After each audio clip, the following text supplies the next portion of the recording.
Okey, hari ni kita nak bincangkan mengenai topik yang orang kata tengah hangat juga. Topik ni orang kata dah di-request oleh seseorang untuk kami bahas mengenai topik ni. Topik dia adalah batas gurauan dalam pergaulan. Okey, kita kena tahu juga sebelum kita masuk lebih lanjut mengenai gurauan kan. Kita kena tahu apa maksud gurauan dalam pergaulan ni. Okey, contoh boleh menceritakan ke contoh orang kata maksud gurauan ni dia macam bila kita susah, kita sedih, kita berduka apa semua tu, dia akan dapat menceritakan hari-hari kita lah dengan gurauan tu. Okey, gurauan yang orang kata sebagai kita boleh tahu kan, gurauan ni adalah perkara yang boleh dikatakan gurau sendi. Gurau sendi yang boleh buat kita happy, kita sedih, kita happy. Saya nak bagi ciri-ciri gurauan. Kali ni gurauan ni bukan yang orang kata menceriakan, tapi gurauan yang menyakitkan hati. Sebagai contoh, gurauan yang orang kata menyentuh sensitiviti seseorang. Okey, contoh menyentuh sensitiviti macam mana? Okey, contoh dia macam melibatkan kaum, gurauan yang melibatkan bangsa, melibatkan warna kulit, melibatkan bentuk badan. Saya sebagai contoh saya nak bagi ni shaming lah.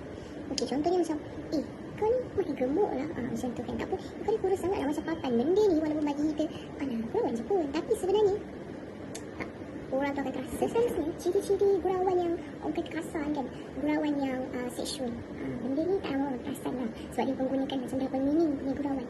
Selalu kita boleh nampak gurauan ni dekat social media, kadang-kadang dekat kawan-kawan kita pun kita boleh dengar, cuma kita tak perasan.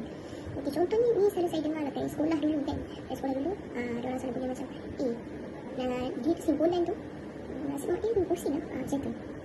Kalau kita yang tak tahu kan, kita macam dia cuma nasi mak yang pusing macam tu. Inti kita tak tahu kan, tapi yang tahu tu macam panggap benda lah maknanya kan. Seterusnya adalah gurauan yang mencaci maki atau menghina. Okey, apa contohnya kan? Okey, contoh yang mencaci maki dan menghina ni, dia macam kau ni kurang bijak lah, macam tu. Kau ni kurang bijak lah, adik aku yang tadika tu pun lagi pandai dari kau. Bagi dia macam gurau je lah kan benda tu kan. Tapi bagi orang yang mendengar, bagi orang yang mungkin akan terasa dengan benda tu, dia rasa macam aku ni kurang bijak sangat ke? Memang aku ni tak pandai ke? Seterusnya adalah gurauan yang berlebihan. Okey, contoh gurauan yang berlebihan ni macam mana? Okey, contoh dia kan, kita buat prank. Ini selalu kita nampak lah dekat YouTube ke, dekat TikTok ke. Benda ni memang biasa. Contoh kan, dia orang buat prank berlebihan kan, sampai orang tu menjatuhkan maruah dia. Macam kau buat prank kan, lepas tu kau cerita ni apa benda yang dia pernah buat dulu ke apa, kau boleh jatuhkan maruah tu. Lepas tu tak apa, kau buat prank tu kan, gurau yang dia kau nak bergurau lah sampai menyebabkan kematian. Contoh macam kau nak prank dia, lepas tu tiba-tiba dia terkejut, dia lari and then dia langgar kereta. Tak tahu kan, benda tu orang kata tak bagus lah, sebab gurauan tu orang kata terlalu berlebihan. Pergi ke lebih lanjut lah, contoh macam isu-isu semasa yang berada dekat Malaysia lah, dekat Malaysia lah orang kata umum kan. Lepas tu banyak lagi kita akan masuk faktor-faktor terjadinya gurauan ni. Okey, lepas tu kita akan masuk lagi apa yang akan terjadi bila kita menggunakan gurauan kasar ni dekat orang lain. So kita akan lebih lanjut dan kita akan pergi kepada tim-tim saya dan mereka akan explainkan kepada kamu semua lah. Alright. Saya, Nur Izzati binti Alias, akan menerangkan batas-batas pergaulan menurut pandangan Islam. Hidup ini mestilah sentiasa diiringi dengan adab dan akhlak. Kenapa? Kerana setiap tingkah laku kita mestilah mempunyai batas-batas tertentu. Terutama sekali apabila kita berhubungan atau bergaul dengan ramai orang. Begitu juga dengan gurau senda. Okey, dalam bergurau pun kita kena ada batas-batas. Sebenarnya kan, tidak salah untuk kita bergurau sekiranya ianya untuk membangkitkan keharmonian, kemesraan dan kedamaian. Malah, bergurau juga dikira sebagai kebaikan jika kita mampu menyenangkan hati semua orang. Namun, tahukah anda yang gurauan juga mempunyai batas dan garis panduan menurut pandangan Islam? Antara batas yang berpandukan garis panduan Islam adalah elakkan dari berbohong. Okay. Kadang-kadang ada orang ni, dia mencampurkan antara yang betul dan ditambah sedikit dengan kebohongan hanya untuk membuat orang terhibur.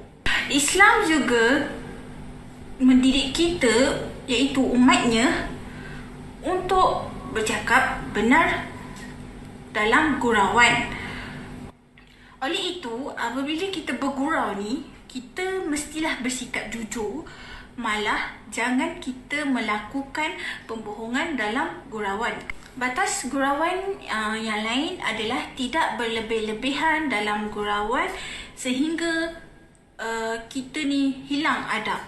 Apa-apa perkara yang kita lakukan jika berlebihan adalah tidak elok. Kita seeloknya menghindari perkara yang berlebihan, terutama sekali ketika bergurau. Gurauan apa yang berlebihan? Menyentuh isu soal keluarga, maruah, emosi dan mengaibkan seseorang. Jika kita bergurau mengenai perkara tersebut, kita akan mengundang kemarahan semua orang. Okey, sebab itulah Islam dah menggariskan garis panduan ni supaya kita berpada-pada dalam gurauan agar seseorang itu tidak terguris hati terhadap kita. Batas gurauan dalam Islam yang terakhir ialah tidak boleh bergurau mengenai fizikal seseorang. Salah satu gurauan yang sering dilakukan oleh masyarakat kita dengan gurauan yang menghina fizikal seseorang, sama ada dari segi kekurangan atau kecacatan. Sebagai contoh, memanggil mereka dengan gelaran gemuk, kurus, hitam dan sebagainya. Perbuatan tersebut jelas ditegah oleh Islam. Kita haruslah sentiasa berhati-hati dalam bergurau, menjaga tutur kata dari mengkritik fizikal orang lain sebagai tanda menghormati mereka. Seterusnya, saya akan menerangkan kesan negatif akibat melebihi batas gurauan dalam pergaulan. Seperti yang kita tahu, terdapat beberapa kesan negatif yang akan terjadi jika kita melebihi batas gurauan dalam pergaulan. Okey, kesan negatifnya adalah akan dibenci orang sekeliling. Kerana ramai orang yang tidak suka jika kita melebihi batas gurauan dalam pergaulan. Kenapa kita tak boleh bergurau melebihi batas? Kerana ia akan memalukan dan merendahkan. Bila bergurau, kita tidak dibenarkan untuk menyentuh hal-hal yang sensitif kerana ia akan menimbulkan rasa kebencian orang sekeliling. Dan negatif yang seterusnya ialah akan memberi imej yang buruk kepada pelaku. Mereka menganggap gurauan itu perkara biasa dan langsung tidak menghiraukan perasaan orang sekeliling mereka. Perbuatan itu boleh membawa kepada keruntuhan akhlak manusia. Islam juga ada mengajar kita untuk menjaga batas pergaulan agar tidak melebihi batas yang sepatutnya. Kita juga perlu belajar untuk menghormati orang lain kerana semua orang tidak suka jika ada orang yang bergurau melebihi batas. Kesan negatif yang lainnya ialah akan terlibat dengan perkara yang negatif. Pada mulanya, mereka hanya menganggap perkara itu hanyalah gurauan semata-mata tanpa mereka sedar sebenarnya mereka telah melakukan perbuatan yang tidak elok. Sebagai contoh, seseorang itu hanya bergurau mengenai adegan lucah. Dan apabila dia kerap bergurau mengenai perkara lucah tersebut, dia terus rasa ingin mencuba untuk melakukan perbuatan tersebut. Negatif melebihi batas gurauan yang terakhir ialah menyebabkan seseorang atau individu itu tercederung untuk melakukan jenayah. Mereka yang diaibkan akan rasa terhina dan tertindas. Lalu mereka ni akan terdetik dalam hati untuk membalas dendam dengan cara yang teruk dan menyalahi undang-undang. Adalah seperti menggunakan ilmu hitam, membunuh, mengugut dan menculik. Oleh itu, perkara ini tidak boleh dipandang remeh kerana perbuatan tersebut merupakan perkara yang terkutuk dan tidak elok. Assalamualaikum, saya Zahaina Muhammad Izham. Hari ini saya nak ceritakan tentang isu semasa mengenai gurauan dalam pergaulan di Malaysia dan juga faktor-faktor mendorong kepada elemen gurauan melampaui batasan ini. Baru-baru ni, ada seorang pelajar bernama Ain di mana dia ada buat TikTok yang diceritakan pengalaman dia dalam kelas di mana guru pendidikan jasmani ni mempertikaikan tentang aktiviti merogol. So I just came home from school and today in class we were learning PJK with this male teacher. Going good, you know. We were talking about sexual harassment and how to take care of yourself, your body right. He was making a couple of jokes, but it seemed normal at first. But slowly the jokes were getting weirder and more lucha. And then we were talking about how there's a lot of laws protecting minors from sexual abuse or sexual harassment. And then he said, guess what? Kalau nanti korang nak rogol, janganlah rogol yang bawah 18. Korang rogol yang atas 18. He really said that. And the girls were like quiet. But the boys, they were laughing. Like it was so funny to joke about raping someone. Selain itu, ada juga isu yang viral mengenai gurauan secara berlebihan. Okay, seperti mana yang kita tahu, sekarang ni kita tengah pandemik COVID-19. Jadi banyak berita-berita yang keluar tentang update-update hospital, vaksin, kes kematian. Tapi ada pula seorang menteri ni, Menteri Besar Kedah, dia bagi tahu seorang interviewer ni bila ditanya tentang jumlah kontena jenazah yang mencukupi di Kulim. Kontena jenazah mencukupi. Siapa nak masuk? Bagi nama. Yang ketiga adalah isu gurauan sentuh sensitiviti. Untuk isu ni pula, ada seorang hamba ni bernama Iswardi Murni. Dia ni seorang pro keadilan Sarawak. Jadi dia selalu ceritakan pendapat-pendapat dia tentang politik, mostly dekat dalam channel YouTube dia. Tapi perkongsian dia dianggap kurang ajar. Di mana pada suatu hari ni dia ada buat YouTube live dengan cerita tajuk dia, apa yang kerajaan gagal belajar dalam setahun ini apabila kes COVID-19 semakin menjadi-jadi dan Sultan tidak bertindak bertanggungjawab atas rakyatnya sendiri. So tuanku dah buat apa tuanku? Kalau tahun lepas 2008 saya ingat lagi tuanku Tuanku cepat bertindak. Ui. Cepat sungguh bertindak tuanku. Sekarang macam mana tuanku? Bila nak tindak?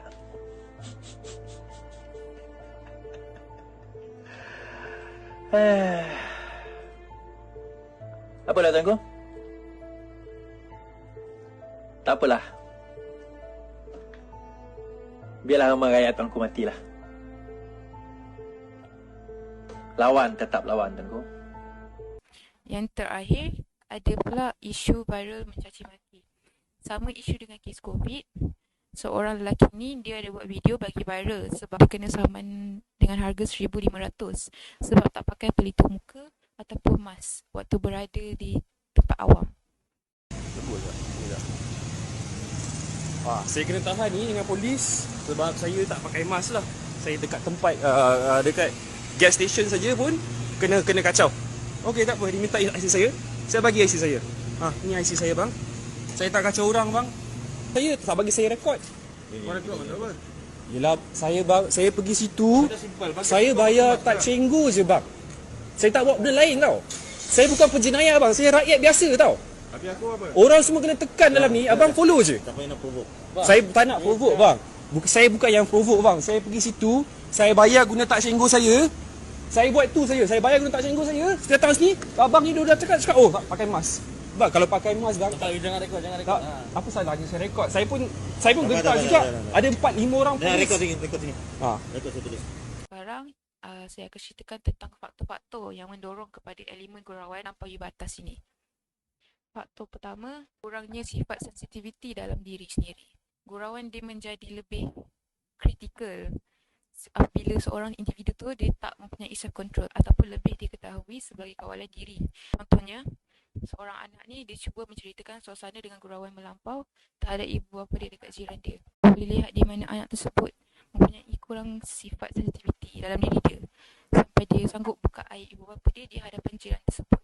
Faktor kedua, kurangnya didikan agama. Selalunya orang-orang yang buat gurauan yang kasar ini, dia tidak memikirkan orang lain.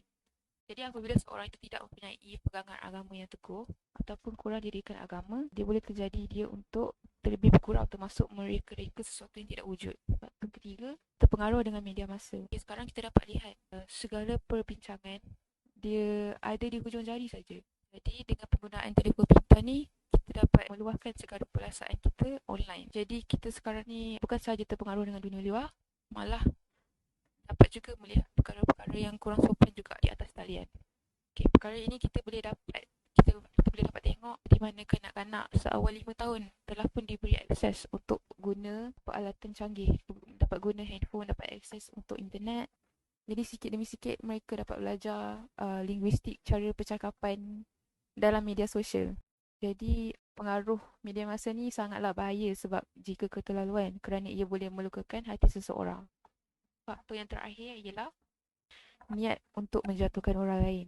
Misalnya apabila perbualan sedang berlaku dan masing-masing mempunyai pendapat sendiri dan mula bergurau senda, seorang itu boleh menyambung gurauannya dengan niat untuk menjatuhkan orang lain.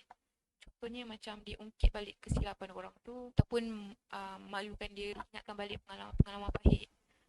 Jadi kita semakin selesa bergurau dengan kasar tanpa memikirkan perasaan orang lain. Itu sahaja daripada saya. Sekian, terima kasih. Assalamualaikum warahmatullahi wabarakatuh. Nama saya Nur Syahila Natasha. Hari ini saya akan membincangkan isu mengenai pergaulan bebas di kalangan masyarakat kita. Okey, langkah-langkah untuk mengatasi isu pergaulan bebas di kalangan masyarakat kita adalah yang pertama, dengan didikan agama dan moral. Seperti yang kita tahu, didikan agama ini amatlah penting di dalam setiap kehidupan seorang insan. Oleh itu, ibu bapa haruslah memainkan peranan penting di mana dengan memberi didikan agama yang cukup kepada anak-anak mereka. Seperti yang kita tahu, anak-anak ini diibaratkan seperti kain yang putih. Oleh itu, ibu bapa lah yang harus mencorak masa depan mereka dengan nilai-nilai agama dan moral yang baik. Dengan ilmu agama yang cukup, anak-anak ini dapat membezakan perkara yang baik dan buruk. Selain itu, didikan moral juga hendaklah diterapkan di dalam setiap diri anak-anak sejak dari kecil supaya mereka dapat membesar dengan mempunyai budi pekerti yang tinggi dan baik. Yang kedua ialah dengan mengadakan kempen kesedaran mengenai isu pergaulan bebas di kalangan masyarakat kita. Pihak-pihak tertentu hendaklah mengambil inisiatif dengan mengadakan kempen kesedaran ini secara besar-besaran bagi membendung kes ini daripada terus meningkat. Seperti yang kita tahu, pergaulan bebas ini akan mendorong masyarakat untuk melakukan perkara-perkara yang terkutuk seperti hubungan seksual sebelum perkahwinan dan selain. Langkah yang ketiga adalah peranan media massa. Seperti yang kita tahu, dengan adanya teknologi yang canggih, pelbagai aplikasi telah diciptakan untuk memenuhi permintaan masyarakat ramai. Justru itu, pihak-pihak tertentu dapat menghebohkan tentang kepentingan batas-batas pergaulan melalui media sosial seperti TikTok, Instagram, Facebook dan sebagainya bagi memberi informasi kepada masyarakat. Hal ini juga sedikit sebanyak dapat membendung kes isu pergaulan ini daripada terus menular. Seterusnya adalah kepentingan menjaga adab dan akhlak dengan orang sekeliling. Orang ramai haruslah menitik beratkan soal adab dan akhlak kerana ia melambangkan imej diri sendiri. Jika seseorang itu mengamalkan sikap sambil lewa terhadap isu ini, ianya akan memberikan kesan yang negatif kepada kita kerana orang yang di sekeliling akan merasa tidak selesa apabila bergaul dengan kita. Oleh itu, kita hendaklah menjaga adab dan akhlak kita supaya orang di sekeliling kita berasa selesa untuk mendekati diri kita. Selain itu, mereka juga akan mudah untuk mempercayai kita. Kesimpulannya, isu ini sering timbul di dalam kalangan masyarakat kita. Walau bagaimanapun, kita hendaklah menetapkan had-had yang tertentu agar ianya tidak melampaui batas supaya kita dapat hidup di dalam keadaan yang aman dan sentosa. Sekian, terima kasih.